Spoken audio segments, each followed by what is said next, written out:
आर्थिक समृद्धि एवं विकास से आप क्या समझते हैं, दोनों में क्या अंतर है। आर्थिक समृद्धि को प्रभावित करने वाले घटक या तत्वों का व्याख्या करें। Paper number 8 unit number 1 question number 8। अभी जी आपको इसका आंसर। आर्थिक विकास एक व्यापक संकल्प है।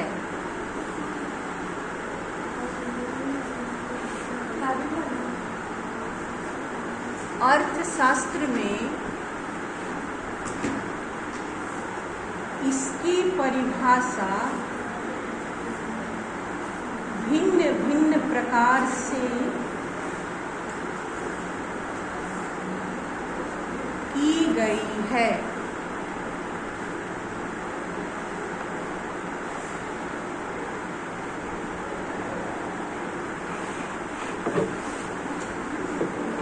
आर्थिक विकास एक ऐसी प्रक्रिया है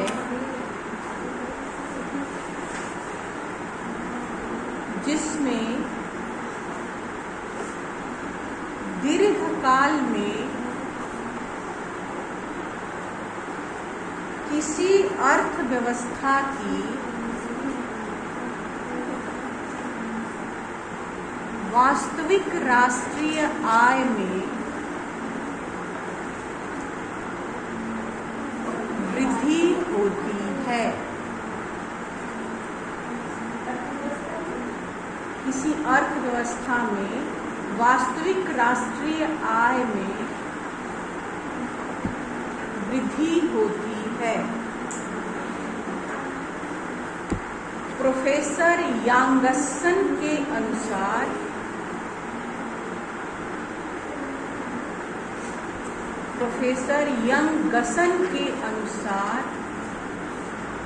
यरल वाला य बनाइएगा, उस पर बिंदु दीजिएगा। यंगसन के अनुसार इन्वर्टेड कमा में आर्थिक प्रगति का तात्पर्य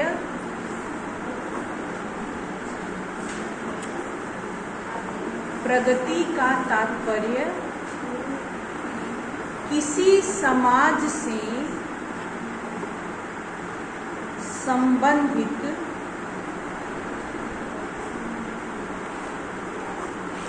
आर्थिक उद्देश्य से किसी समाज से संबंधित आर्थिक उद्देश्य को प्राप्त करने की शक्ति में वृद्धि करना है। इन्वर्टेड कमा बंद कीजिएगा।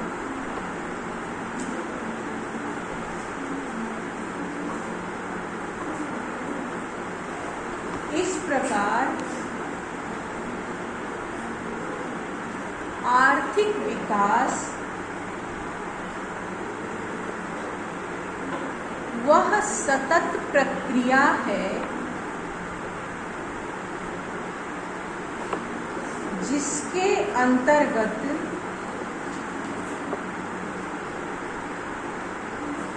देश में उपलब्ध समस्त संसाधनों का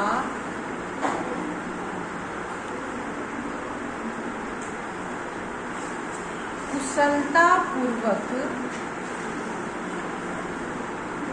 प्रयोग होता है।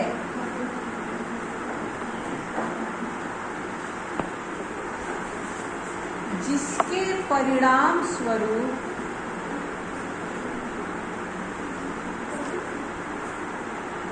राष्ट्रीय आय एवं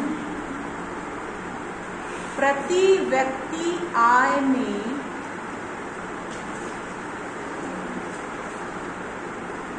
निरंतर एवं दीर्घकालीन वृद्धि होती है।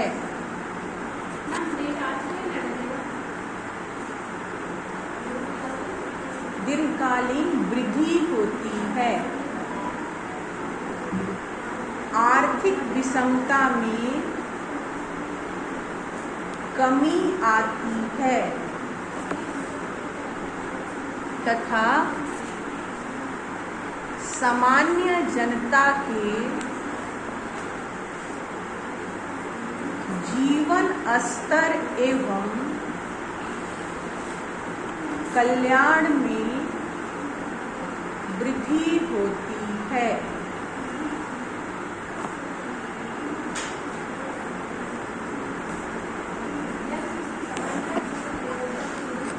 आर्थिक सामान्य जनता के जीवन स्तर एवं कल्याण में वृद्धि होती है। इतना दूर समझ में आया कि सरकार कोई भी व्यवस्था करती है तो क्या करती है कि जो हमारा रिसोर्स है उसी के ऊपर यूटिलाइजेशन करती है ना। अलग से रिसोर्स हम लोग पैदा नहीं कर सकते, तो जो रिसोर्स है उसका इस तरह से उपयोग किया जाता है कि वो आर्थिक विकास में सहयोग कर देता है। जैसे हमारी बेसिक शिक्षा हमारे यहाँ दिया जाता था, लेकिन उस तरह का उपयोगी नहीं था कि रोजगार उन्मुख हो सके, है। तो फिर इसमें चेंजिंग किया गया, स्किल डेवलपमेंट प्रोग्राम आया, NEP आया, ताकि शिक्षा को इस तरह से बना दीजिए कि इसका बेहतर प्रयोग करके जीवन स्तर का सुधार किया जा सके। अभी लगता है नहीं कि NEP लागू हो गया, बहुत मुश्किल है, स्टूडेंट नहीं निकल पा रहे हैं। लॉन्ग रन में NEP का इतना अच्छा असर दिखेगा कि एक विद्यार्थी हर सेक्टर में निपुण रहेगा। जितना वो इकोनॉमिक्स जानेगा उतने वो ज्योग्राफी जानेगा, उतने वो मैथ जानेगा, उतने वो इंग्लिश जानेगा, क्योंकि ये आपको हर चीज़ को पढ़ा रहा है। उतने वो ज्योग्राफी के बारे में जानकारी रखेगा। अभी लग रहा है कि बर्डन है, हम लोग के ऊपर ही आ गया, चाहे जो भी है। जब ये सिस्टम अच्छे से काम करेगा तो आज से कम 10 साल बाद भारत का एजुकेशन स्तर मोर देन बेहतर होगा 10 साल पहले की तुलना में, ठीक है। तो जो भी सरकार प्लानिंग करती है वो उसी के हिसाब से करती है कि इसका लॉन्ग रन इफेक्ट पड़े और इससे सामान्य जनता प्रभावित हो। बड़े बड़े लोग तो हर चीज़ में प्रभावित रहते हैं, उनका तो हर स्थिति में विन विन सिचुएशन है, लेकिन सबसे ज़्यादा दिक्कत तो हम लोग को होता है। तो कोई भी प्लानिंग इसी हिसाब से किया जाता है। जैसे कि हम लोग के घर में प्लानिंग होता है, उसी तरह गवर्नमेंट प्लानिंग करती है। घर में भी जो प्लानिंग होता है उसको हम लोग अपना सोर्स के हिसाब से ही करते हैं ना। किसी को घर बनवाना है तो अपने ज़मीन के हिसाब से प्लानिंग करता है कि इतना मेरे पास पैसा है, इतना ज़मीन है, इस हिसाब से हम घर बनवाएंगे। जिसको 4-5 बेटियां होती हैं वो अपने 5 बेटियों को ध्यान में रख के प्लानिंग करता है कि किस हिसाब से करेंगे कि इसको भी कर दें, इसको भी कर दें, इसको भी कर दें। तो प्रत्येक आदमी, जैसे आपको 3 सब्जेक्ट पढ़ना है तो आप विशेष फोकस कर रहे हैं कि 1 महीना हम इसकी तैयारी करेंगे, 1 महीना इसकी तैयारी, 1 महीना इसकी। किस लिए कर रहे हैं? ताकि आपका रिजल्ट बढ़िया हो। वो रिजल्ट कौन? जो लॉन्ग टर्म में निकलेगा। जब सेमेस्टर 6 कंप्लीट करेंगे तब ना आपको फाइनल रिजल्ट हाथ में आएगा, तो आपको पता चलेगा कि हमको कितना बेनिफिट इसमें हुआ है। तो ये होता है ग्रोथ एंड डेवलपमेंट। किसी भी चीज़ का ग्रोथ मतलब विकास करना और डेवलपमेंट मतलब विकसित हो जाना। ये दोनों है, एक ही तरह का अर्थ देता है, लेकिन दोनों में माइनर डिफरेंस होता है। ग्रोथ और विकास दोनों में अंतर होता है। जैसे कि हम लोग, जो आप लोग हैं, वो ग्रोथ कर रहे हैं धीरे धीरे, स्टेप बाय स्टेप। विकास वो होता है जो यहाँ से वहाँ पहुँच गए। जैसे मुकेश अंबानी है, वो विकास करते हैं, रातों रात 45 करोड़ रुपए का नुकसान हो जाता है और रातों रात उसका फायदा हो जाता है, ठीक है। अभी आर्थिक जगत में हुआ यह है कि डोनाल्ड ट्रंप के आने के बाद कल का स्थिति यह है कि सबसे अमीर जो है, पूरे विश्व के सबसे अमीर आदमी कौन है?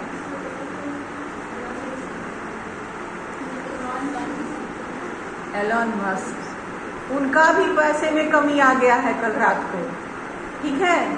उनका भी मार्केट में जो शेयर है टेस्ला, वो गिर गया है अमेरिकन डॉलर में 31 बिलियन। और हमारे यहाँ का जो मुकेश अंबानी है, उनका भी शेयर घट गया है, 4500 करोड़ अरबों का नुकसान हुआ है उनको 1 दिन में। ठीक है, खाली एक डोनाल्ड ट्रंप के नियम के हिसाब से। तो उन लोगों के लिए है कि वो लोग रात में घट सकते हैं, रात में बढ़ सकते हैं, लेकिन हम लोग के लिए तो भाई प्लानिंग के हिसाब से ही काम हो सकता है। वो लोग बड़े अमीर हैं तो भी प्लानिंग करते हैं। एक सुनीता विलियम्स को ले आना था अंतरिक्ष से धरती पर, तो एलन मस्क कितना दिन से प्लानिंग कर रहे थे, कभी एक डेट आता कभी दूसरा डेट आता, इतना बेहतरीन खैर प्लानिंग किए कि उनको लेके आ ही गए। तो जब प्लानिंग नहीं रहेगा तब तक तो कोई काम नहीं हो सकता है।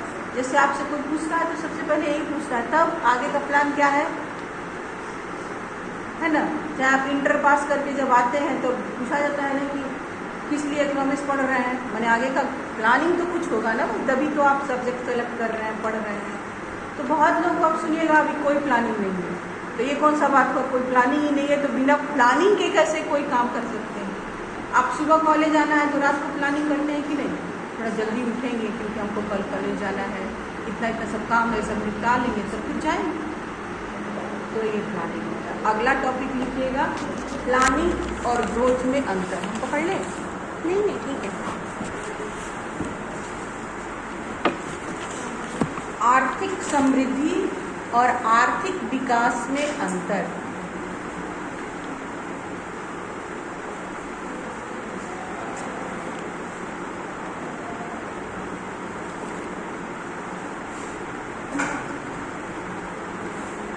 ठीक है, तो इसका एक टेबल बना लीजिएगा, एक तरफ आर्थिक समृद्धि, एक तरफ आर्थिक विकास लिख लीजिएगा।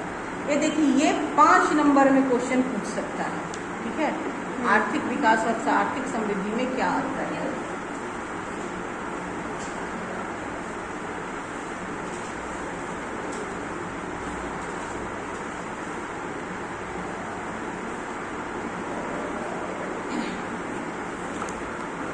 सबसे पहले आर्थिक विकास का हम लिखवा देते हैं, उसके बाद आर्थिक समृद्धि का। अच्छा, आर्थिक समृद्धि आगे डाले तो आर्थिक समृद्धि का लिखाते हैं, फिर आर्थिक विकास।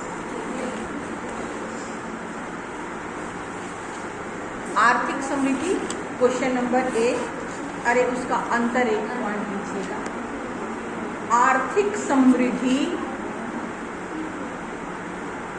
विकसित देशों से संबंधित है।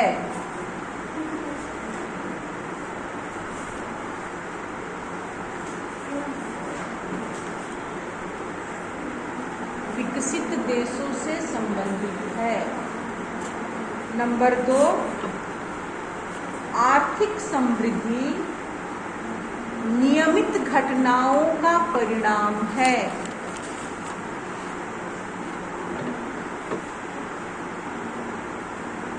नियमित घटनाओं का परिणाम है। नंबर 3, आर्थिक समृद्धि संतुलन से संबंधित होता है।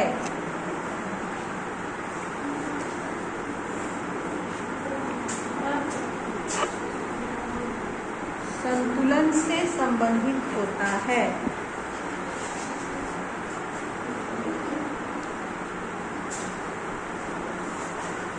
इसका अर्थ अधिक उत्पादन होता है।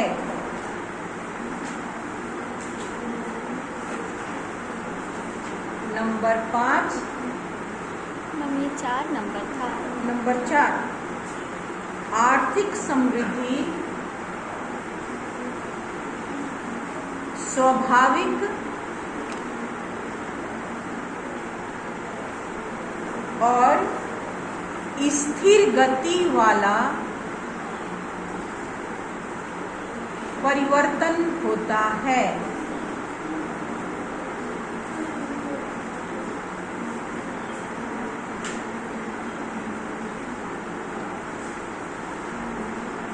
नंबर 5, आर्थिक और संस्थागत घटकों में, संस्थागत मतलब स्ट्रक्चरल घटकों में परिवर्तन होने पर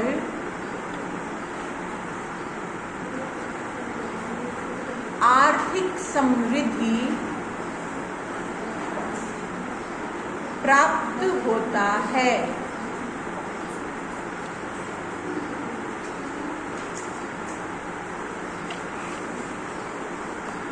ये जो नंबर 3 में आप लोगों ने इसका अर्थ उत्पादन होता है, ये भी एक पॉइंट बना दीजिए, यहाँ से हटा दीजिए, नंबर 4 बना दीजिएगा इसको। उसको लिख लीजिएगा कि आर्थिक समृद्धि का अर्थ अधिक उत्पादन होता है। ठीक है, एक पॉइंट बना दीजिए। अब आप लिखिए आर्थिक विकास में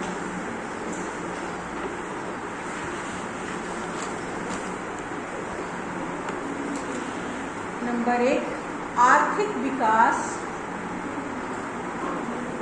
अल्प विकसित देशों से संबंधित है।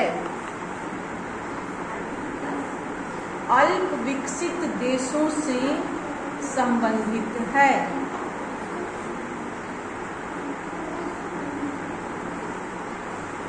नंबर 2, आर्थिक विकास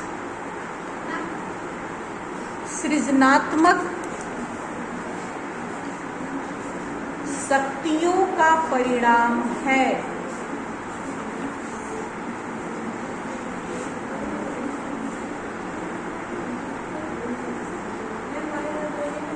आर्थिक विकास सृजनात्मक शक्तियों का परिणाम है। अभी हम समझाएंगे कि सृजनात्मक क्या होता है। ठीक है। नंबर 3, आर्थिक विकास तकनीकी संतुलन से संबंधित है।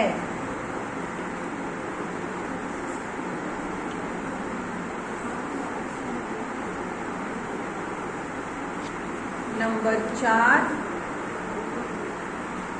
आर्थिक विकास का अर्थ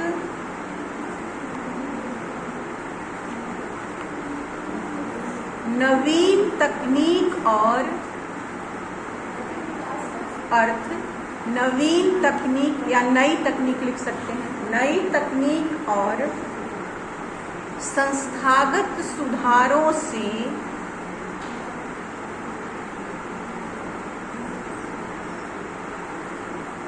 उत्पादन में वृद्धि करना है।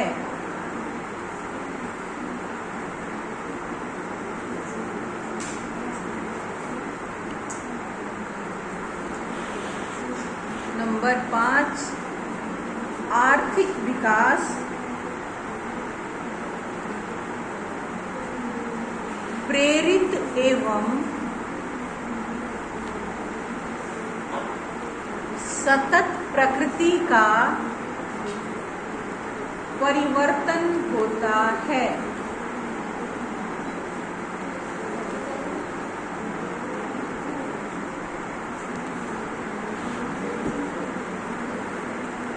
नंबर 6, आर्थिक विकास के लिए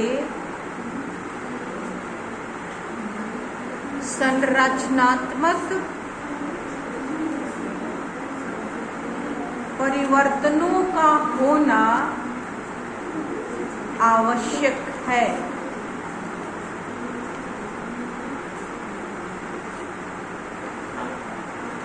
इतना अंतर होता है आर्थिक समृद्धि और विकास। ठीक है। देखिए, आर्थिक समृद्धि मतलब इकोनॉमिक ग्रोथ जो है वो विकसित देशों में ही होता है।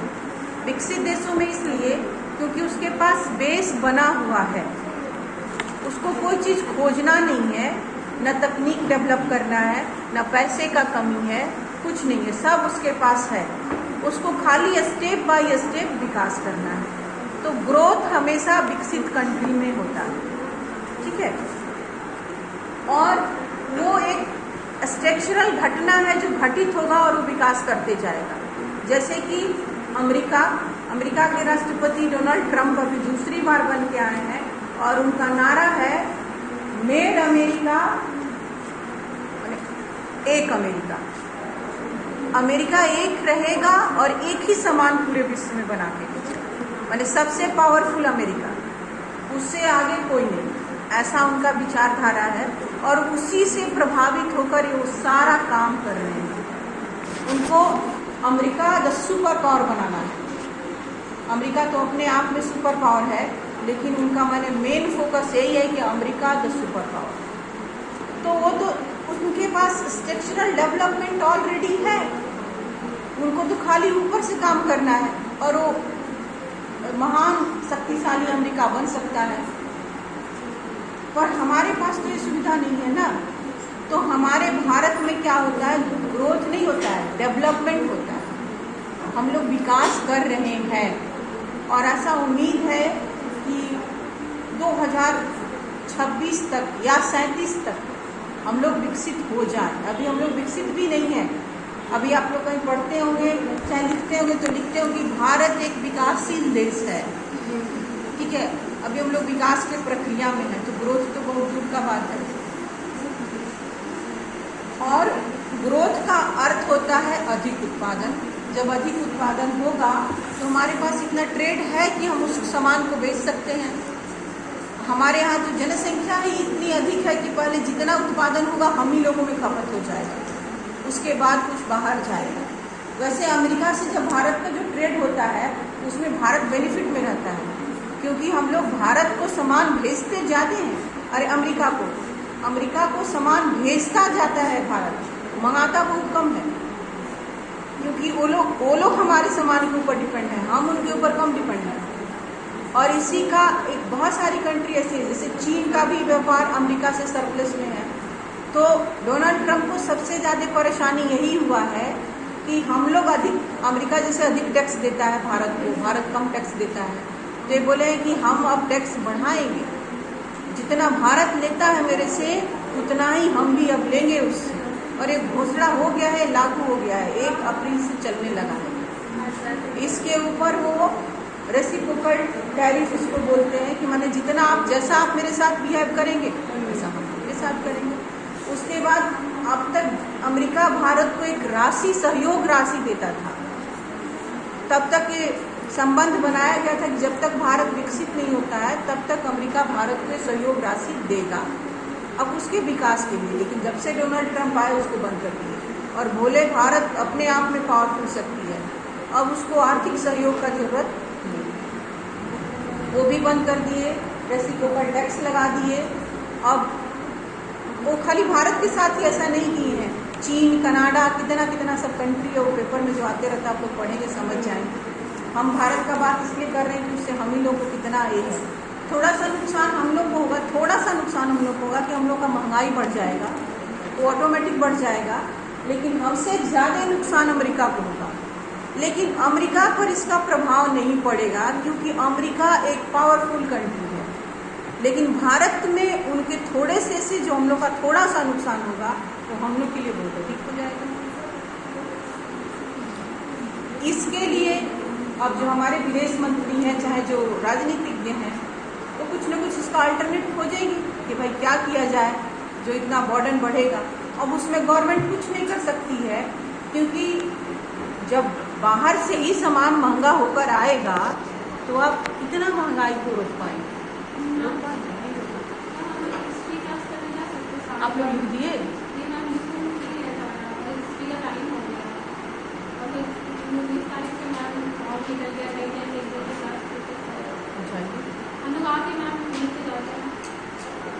सब लोग का जितने लोग का हिस्ट्री है जा सकता है। अब एक इसमें सेंटेंस आया था कौन सा, जिसको हम बोले थे हम बताएंगे। प्रौद्योगिकी मतलब समझते हैं तकनीक, हम तकनीकी लिखवाए हैं। सृजनात्मक, ठीक है। सृजनात्मक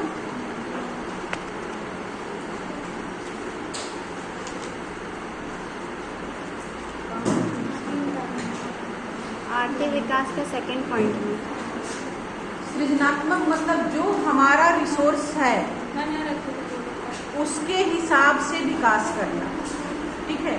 जो हमारा संस्थागत रिसोर्स है, जैसे हमारे पास हवा, पानी, भारत में बहुत सारा प्राकृतिक रिसोर्स है जिसका यूटिलाइजेशन नहीं किया गया है, तो उस रिसोर्सों का विकास करना जो हमारे पास है।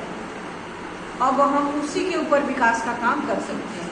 जैसे आपके झारखंड में यूरेनियम खदान है, यहाँ से यूरेनियम चोरी हो जाता है, लेकिन भारत सरकार के पास इतना पैसा नहीं है कि यूरेनियम का यूज करवा सके।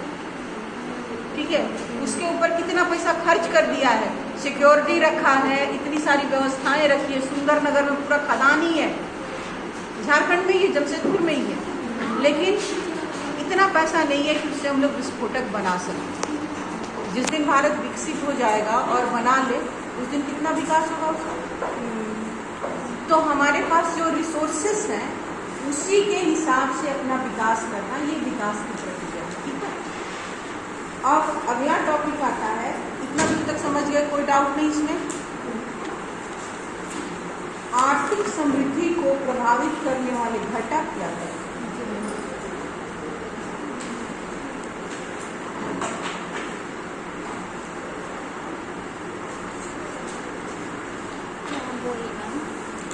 नंबर 1 आर्थिक घटक। नंबर 1 आर्थिक घटक।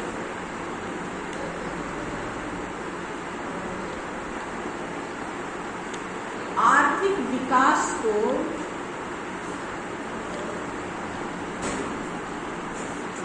प्रभावित करने वाले आर्थिक घटक निम्नलिखित है।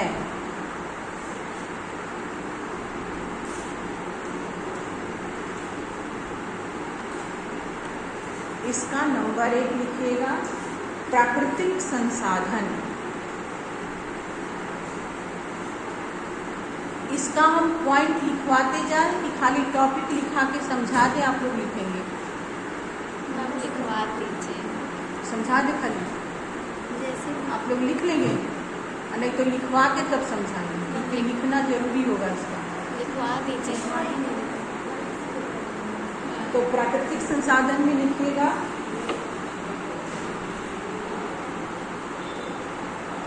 प्राकृतिक संसाधन का अर्थ है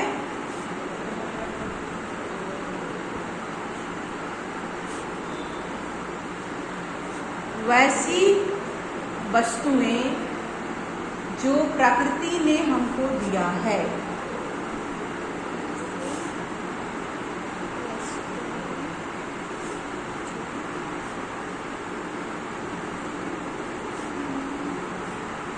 जैसे भूमि, खनिज पदार्थ, वन,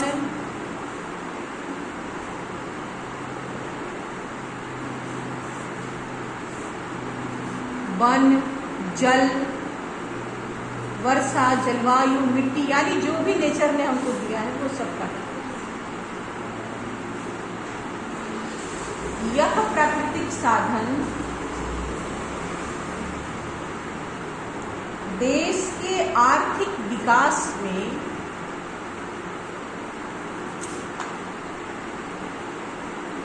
महत्वपूर्ण भूमिका निभाते हैं।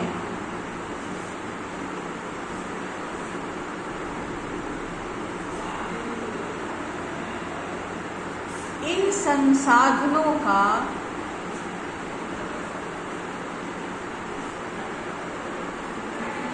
पूर्ण उपयोग करके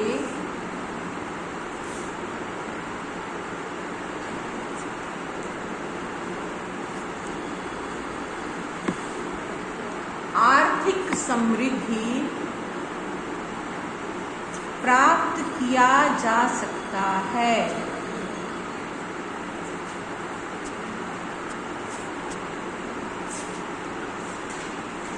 नंबर 2, मानवीय संसाधन या श्रम।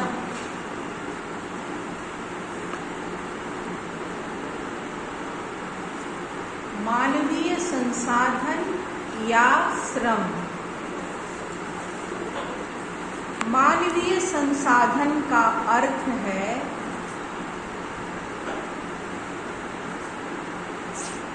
किसी देश में रहने वाली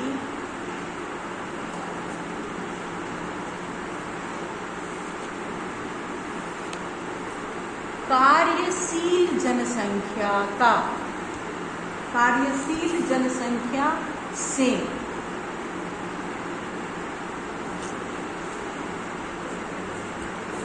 किसी भी देश के विकास के लिए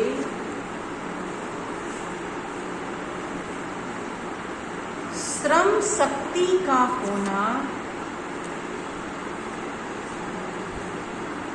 अति आवश्यक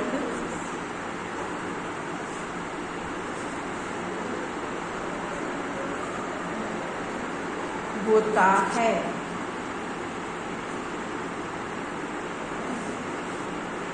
नंबर 3, पूंजी तथा पूंजी निर्माण।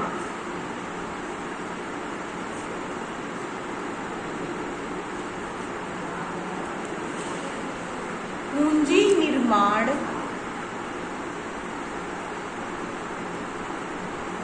आर्थिक विकास की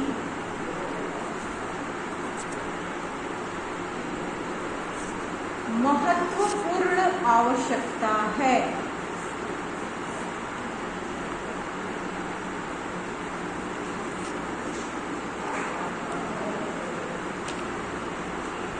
पूंजी निर्माण पूंजीगत पदार्थ में निवेश है, पूंजीगत पदार्थ में निवेश है जिससे पूंजी निर्माण में वृद्धि होती है।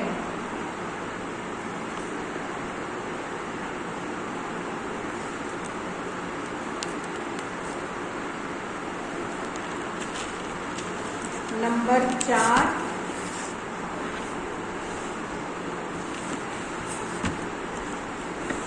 प्रौद्योगिक उन्नति। प्रौद्योगिक का मतलब तकनीक होता है। प्रौद्योगिक उन्नति एवं नवप्रवर्तन। नवप्रवर्तन मतलब इन्वेंशन, नए चीजों का खोज करना।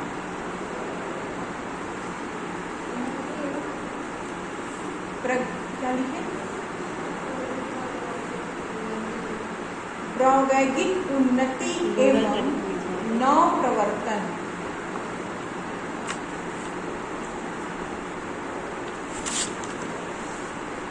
किसी देश के विकास को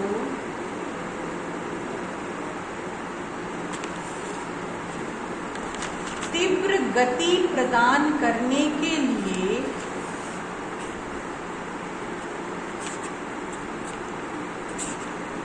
प्रौद्योगिक उन्नति एवं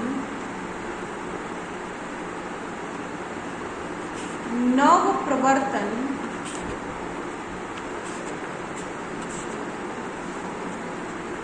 महत्वपूर्ण भूमिका निभाती है।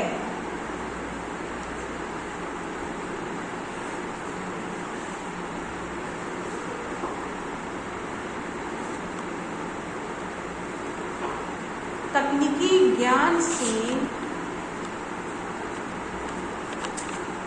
उत्पादकता में वृद्धि होती है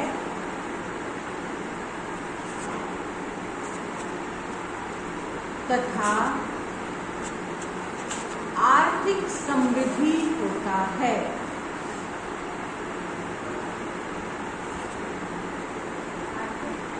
समृद्धि होता है।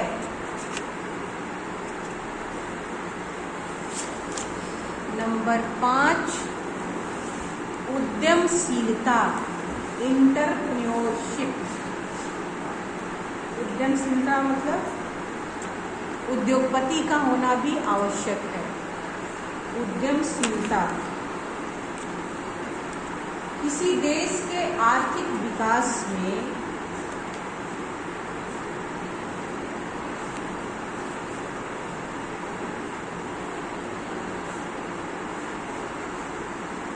उद्यमशीलता का होना आवश्यक होता है।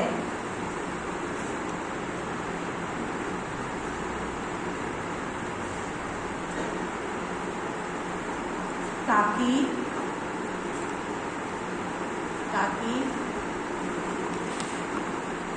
वैज्ञानिक प्रगति,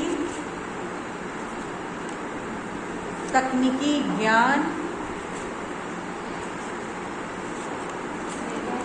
प्रगति, तकनीकी ज्ञान तथा नवीन खोज को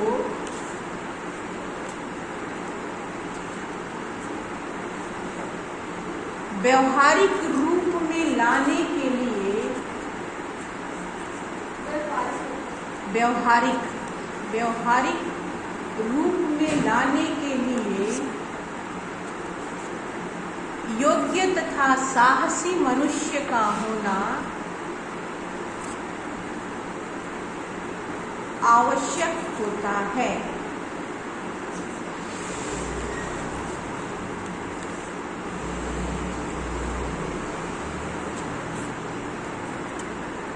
नंबर 6, विदेशी पूंजी।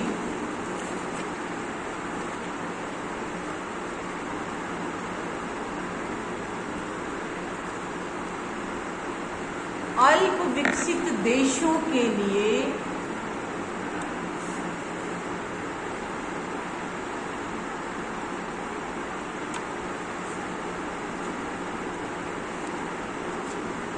आर्थिक विकास परियोजनाओं को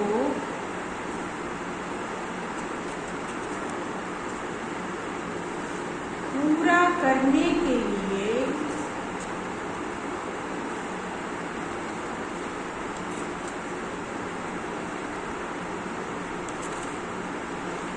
विदेशी पूंजी की आवश्यकता पड़ती है।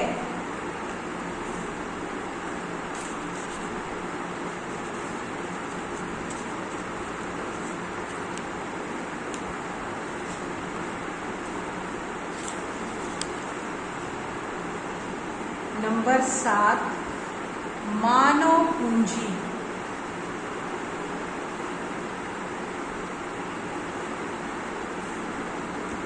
किसी देश का आर्थिक विकास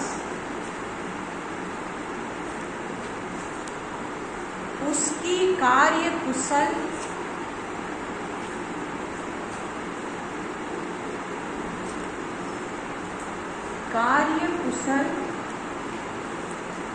शिक्षित एवं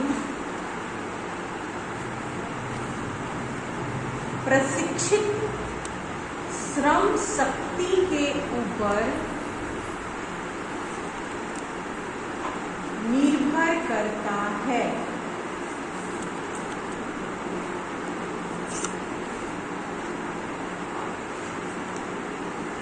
मानव पूंजी निर्माण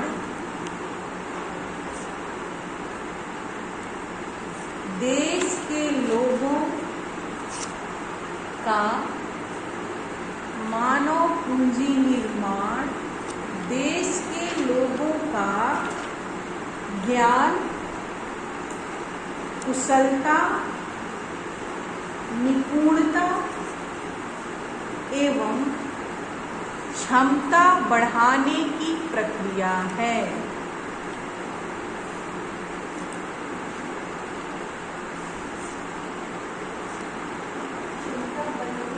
बढ़ाने की प्रक्रिया है।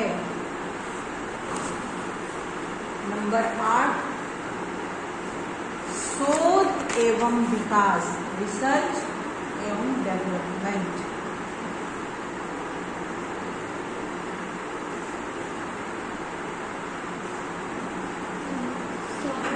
शोध एवं विकास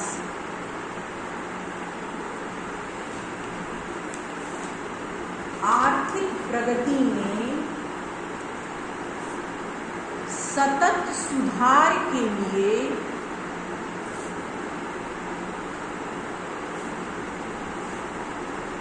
शोध एवं विकास का होना अति आवश्यक होता है।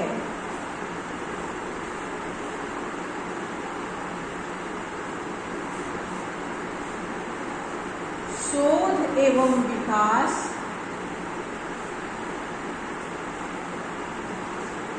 आधुनिक वैज्ञानिक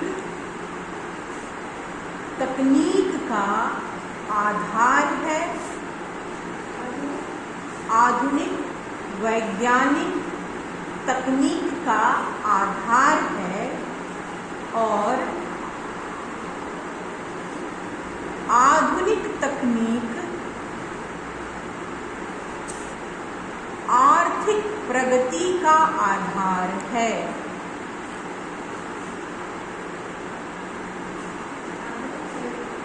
आधुनिक तकनीक आर्थिक प्रगति का आधार है।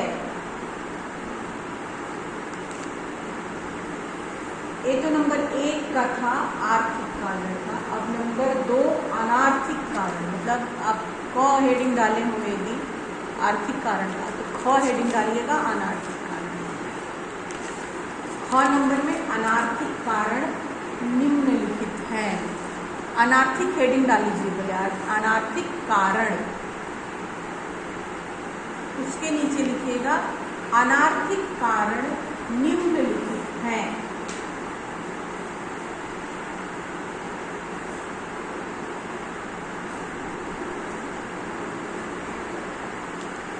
इसमें नंबर 1 सामाजिक तथा धार्मिक घटक,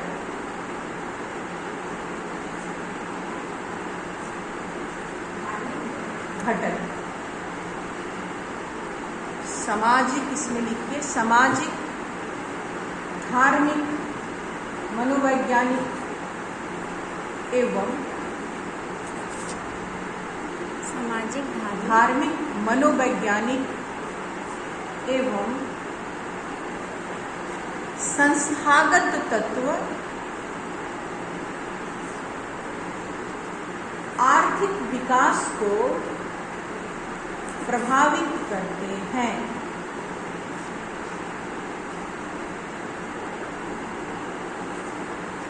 प्राचीन समय से लेकर अब तक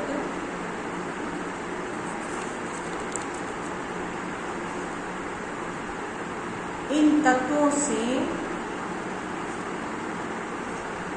आर्थिक विकास प्रभावित होता है।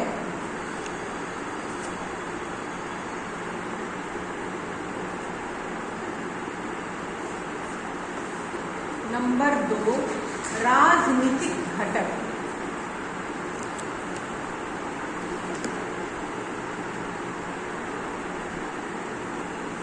यदि देश में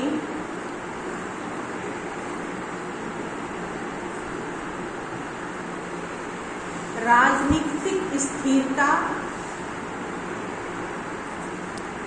शांति और सुरक्षा रहती है तो आर्थिक विकास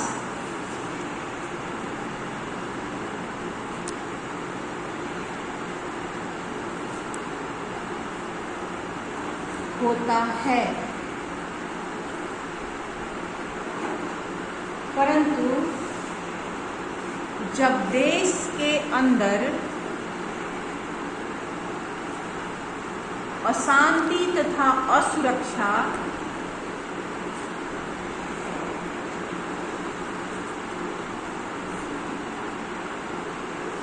बनी रहे तो आर्थिक विकास मुश्किल होता है।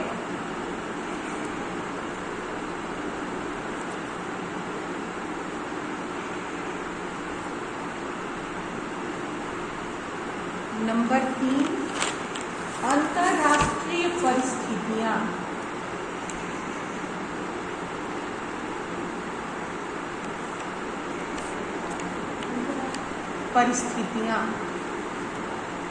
किसी देश के आर्थिक समृद्धि में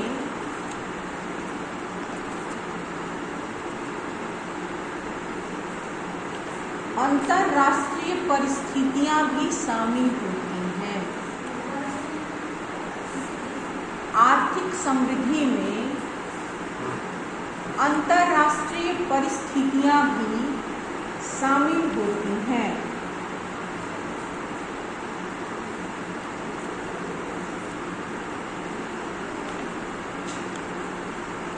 जो आर्थिक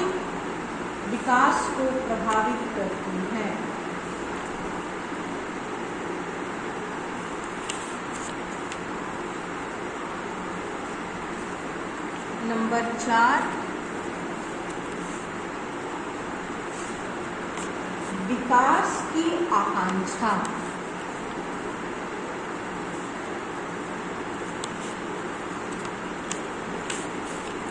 एक देश का आर्थिक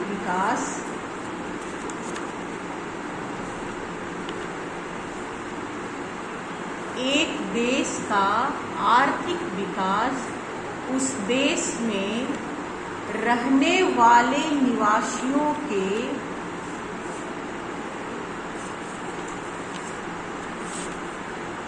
विकास की आकांक्षा पर भी निर्भर करता है। विकास की आकांक्षा मतलब अभिलाषा, इच्छा पर भी निर्भर करता है।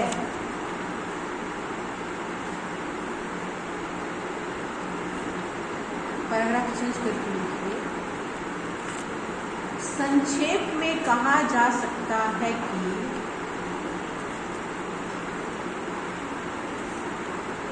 किसी राष्ट्र के आर्थिक विकास को अनेक कारकों के सम्मिलित प्रयास से किसी राष्ट्र के आर्थिक विकास को अनेक कारकों के सम्मिलित प्रयास से प्राप्त किया जाता है।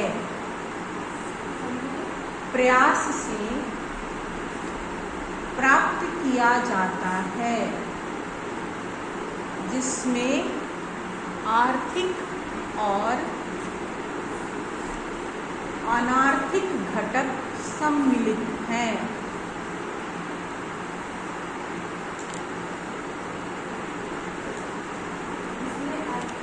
और अनार्थिक घटक सम्मिलित हैं। अब आप लोग इसको समझ लीजिए। एक क्वेश्चन मैंने लिखा दिया, अब इसको समझ लीजिए। अनार्थिक घटक का पहला टॉपिक था प्राकृतिक संसाधन। तो प्राकृतिक संसाधन वो होता है जो नेचर ने हमको दिया है, जैसे हवा, पानी, धूप, खनिज पदार्थ, ये सब चीज़। तो आर्थिक विकास तभी संभव है जब हम अपने इन प्राकृतिक संसाधनों का पूर्ण रूप से उपयोग कर सकें और उस पर विकास की प्रक्रिया अपनाएं। उसके बाद आता है मानवीय संसाधन या श्रम। किसी भी चीज़ का उपयोग करने के लिए लेबर चाहिए। इसमें भारत धनी है। भारत प्राकृतिक संसाधन में भी धनी है और श्रम में भी धनी है, फिर भी हम लोग विकसित हैं, माने विकास कर रहे हैं। श्रम हमारे पास भरपूर मात्रा में है, तो जो भी नेचुरल रिसोर्सेस है उसका यूटिलाइजेशन तो लेबर के माध्यम से ही किया जा सकता है, तो श्रम भी हमारे पास है। उसके बाद आता है पूंजी तथा पूंजी निर्माण। ये कमी है भारत में। पूंजी होना जरूरी है, लेकिन उस पूंजी से पूंजी का निर्माण होना ज़्यादा जरूरी है। हमारे पास बहुत संपत्ति है और हम उसको घर में रखे हैं, तो संपत्ति में वृद्धि नहीं करेगा। वो तब वृद्धि करेगा जब हम उसका इन्वेस्टमेंट करेंगे। तो भारत में संपत्ति का कमी नहीं है। कोरोना के बाद से यहाँ बहुत ऐसे उद्योगपति उभरे हैं जो नहीं थे। यहाँ मिडिल क्लास जो एक्चुअल होना चाहिए उसका रेशियो खत्म हो गया है, माने अमीर वर्ग और मध्यम वर्ग के बीच का रेशियो समाप्त हो गया है, क्योंकि सबके पास संपत्ति है, लेकिन कितना इन्वेस्टर है इसका कम है। और विकास तो तभी होगा जब हम पूंजी को लगाएंगे। हमारे पास बहुत पैसा और हम घर में रखे हैं, कोई फायदा नहीं। हमारे पास बहुत पैसा, हम उससे एक दुकान खोल लिए, वो हमारा पैसा भी बढ़ाएगा, और हम दुकान खोले तो 4 आदमी को काम पर रखें, उसका भी निर्माण हो गया, उसका भी विकास हो रहा, तब न विकास होगा। तो इसकी कमी हमारे यहाँ है। उसके बाद आता है प्रौद्योगिक उन्नति एवं नवप्रवर्तन, जो विकास के लिए बहुत जरूरी है।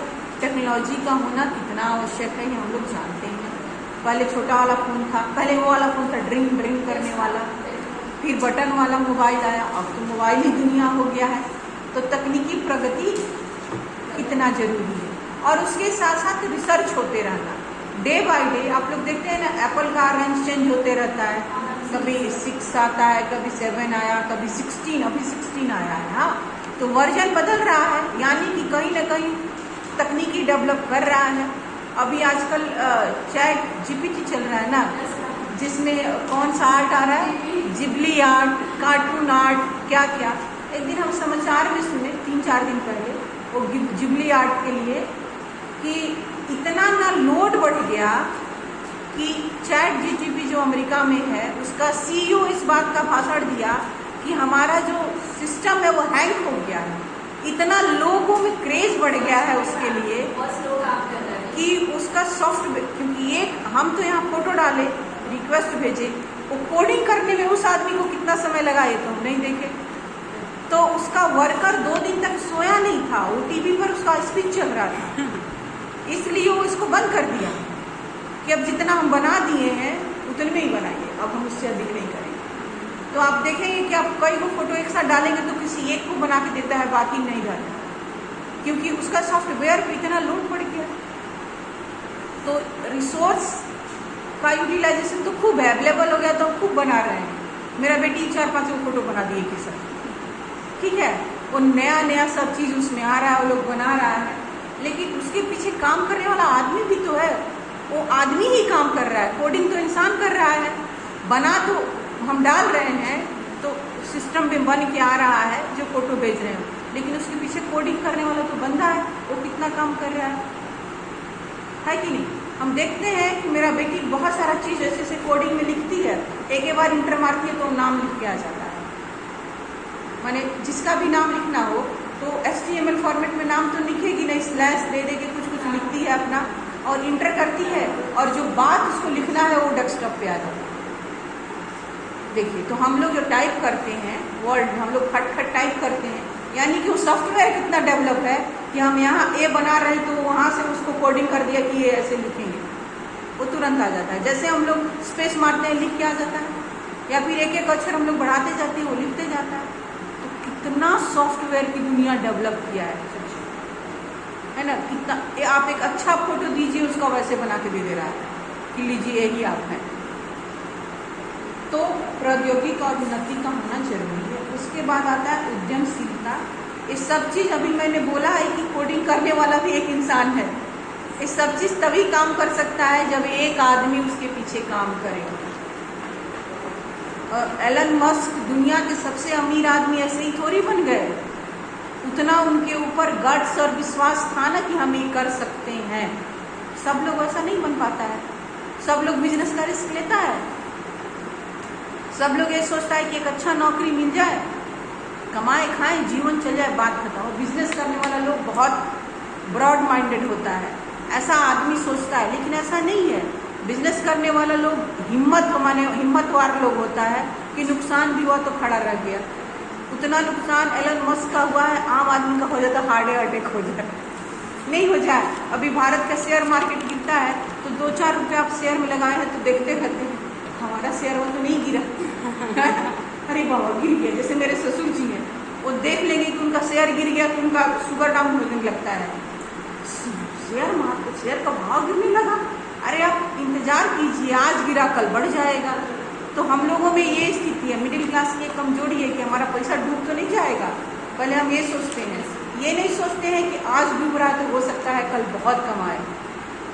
लेकिन उन लोगों का इतना नुकसान हुआ फिर भी कभी दुखी पे चेहरा देखे हैं कि एलन मस्क दुखी हो गए, तो मिलियन में नुकसान हो गया। ऐसा कुछ नहीं होगा, क्योंकि बहुत मिलियन का इनकम उनके पास है। तो उतना साहस और हिम्मत वाला आदमी भी होना चाहिए, महत्वाकांक्षी होना चाहिए कि ठीक है हम अपना विकास करेंगे चाहे कुछ भी हो जाए। उसके बाद आता है विदेशी पूंजी। विदेशी पूंजी का होना जरूरी है। किसी भी कंट्री के पास इतना पैसा नहीं है कि वो अपना विकास खुद ही कर ले। अमेरिका द पावरफुल है तो एलन मस्क जैसा आदमी वहाँ पे है, ठीक है। बहुत बड़ा सॉफ्टवेयर है तो चैट जीडीपी का मालिक वो है, तो सॉफ्टवेयर इतना डेवलप किया है तब ना। चीन भी डेवलप किया है, क्या नाम है उसका, सिंग करके कुछ नाम है, जिसका AI काम करता है, चैट जीडीपी की तरह ही वो भी काम करता है।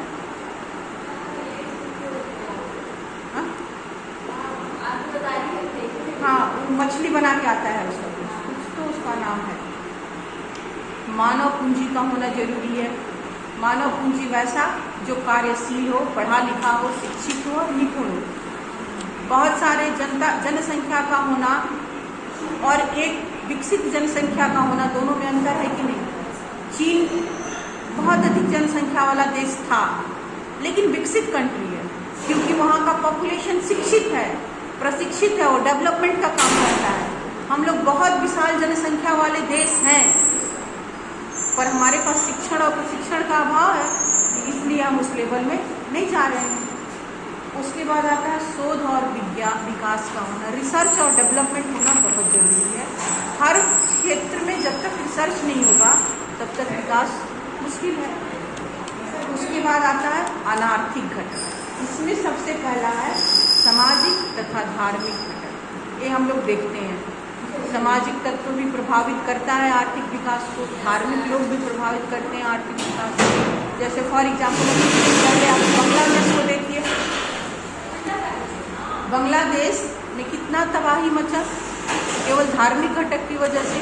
वहाँ के प्रधानमंत्री को भाग के भारत आना पड़ा, उनका घर जला दिया, उनका सब चीज़ जला दिया, एक एक आदमी को निकाल। तो अराजकता ऐसे फैली, वहाँ क्या आर्थिक विकास होगा? वहाँ का विकास तो नीचे गिर गया। कुछ दिन पहले श्रीलंका में हुआ था ऐसा, कुछ दिनों तक हिंदुस्तान में हुआ था ऐसा, कितना तबाही। तो राजनीतिक और आर्थिक सामाजिक कारण प्रभावित करता है आर्थिक विकास। जैसे आप अपने घर में ही देख लिए, घर में थोड़ा सा कलेश हो जाता है तो आपको किसी चीज़ में मन लगता है? दिन भर आदमी दुखी रहता है एक छोटा सा काम को लेकर, घर में झगड़ा हो गया, बस आदमी दिमागी रूप से टेंशन में आ गया। अब जिस देश में ही तबाही हो जाए वहाँ का सरकार कुछ काम कर पाएगा? उसके बाद राजनीतिक तो आप लोग जानते ही हैं, अंतर्राष्ट्रीय परिस्थितियाँ देख ही रहे हैं। बस अभी हम बोले ही थे कि डोनाल्ड ट्रंप के एक घोषणा से हम लोग को कितना नुकसान हुआ, इसकी उनकी गणना।